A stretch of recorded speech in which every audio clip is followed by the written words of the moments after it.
Stored రొటైన్స్లో stored procedure లాగానే stored function కూడా ఉంది. మరి ఈ యొక్క స్టోర్డ్ ఫంక్షన్ అనేది సింగిల్ వాల్యూని ఫైనల్గా రిటర్న్ చేయడం జరుగుతుంది. రిటర్న్ అనే కీవర్డ్ ద్వారా ఇక్కడ ఆ యొక్క వాల్యూని రిటర్న్ చేయడం జరుగుతుంది. సింటాక్స్ చూసినట్లయితే క్రియేట్ ఫంక్షన్, ఫంక్షన్ నేమ్, బ్రాకెట్లో పారామీటర్స్ ఇవ్వచ్చు. తర్వాత రిటర్న్ టైప్ ఏంటి అనేది కూడా మనం మెన్షన్ చేయొచ్చు. తర్వాత ఆ యొక్క ఫంక్షన్ బాడీ మొత్తం ఉంటుంది. మరి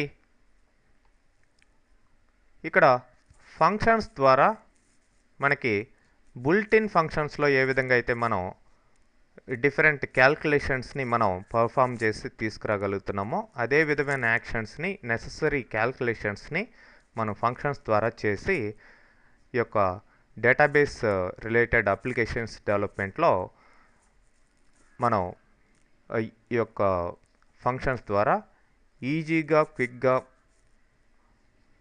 డేటాబేస్ యాక్షన్స్ చేసుకునేదానికి అవకాశం ఉంటుంది.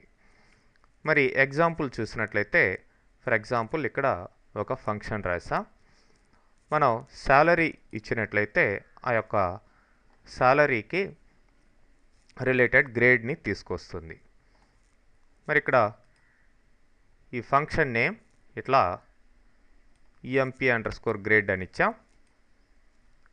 పారామీటర్ శాలరీని ఇచ్చాం. రిటర్న్స్ varchar అని ఇవ్వడం జరిగింది. మరి లోకల్ వేరియబుల్ ఇక్కడ GD అనే లోకల్ వేరియబుల్ తీసుకున్నాం. మరి ఇప్పుడు శాలరీ కనుక ఈ రేంజ్లో ఉంటే గ్రేడ్ A వస్తుంది, ఈ రేంజ్లో ఉంటే గ్రేడ్ B వస్తుంది, లేదంటే C వస్తుంది. ఫైనల్గా రిటర్న్ అనే కీవర్డ్ ద్వారా రిటర్న్ GD అన్నాం. ఏ గ్రేడ్ అయితే ఆ యొక్క గ్రేడ్ రిటర్న్ చేయడం జరుగుతుంది.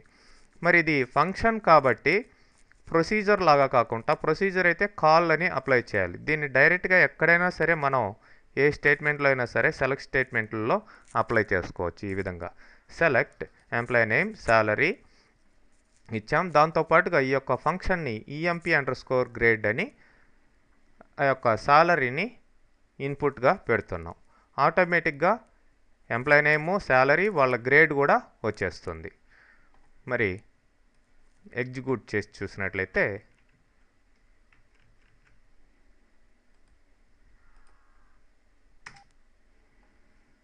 సో ఎంపీ గ్రేడ్ ఆల్రెడీ ఉంది, దాన్ని డ్రాప్ చేసేయండి.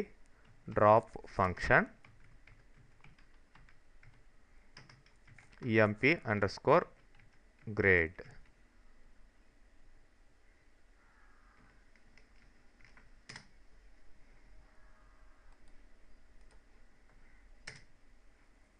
సో ఇప్పుడు సెలెక్ట్ చేసి చూడండి.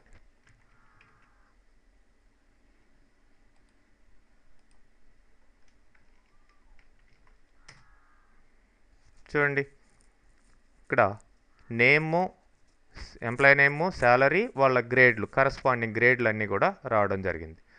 ఇక్కడ ఇది ఫంక్షన్ కాబట్టి మిగతా ఫీల్డ్స్లో లాగా వాల్యూస్ని వాటితో పాటు మిగతా నార్మల్ ఫీల్డ్స్తో పాటు ఇది వాల్యూని రిటర్న్ చేయడం జరిగింది. ఇదే ప్రొసీజర్లో అయితే మనం ఇండివిజువల్గా కాల్ చేసుకో ఉండాలి. ఒక్కొక్క దానికి ఫంక్షన్ ఇవ్వడం వల్ల ఇట్లా వాల్యూ రిటర్న్ కావడం జరిగింది.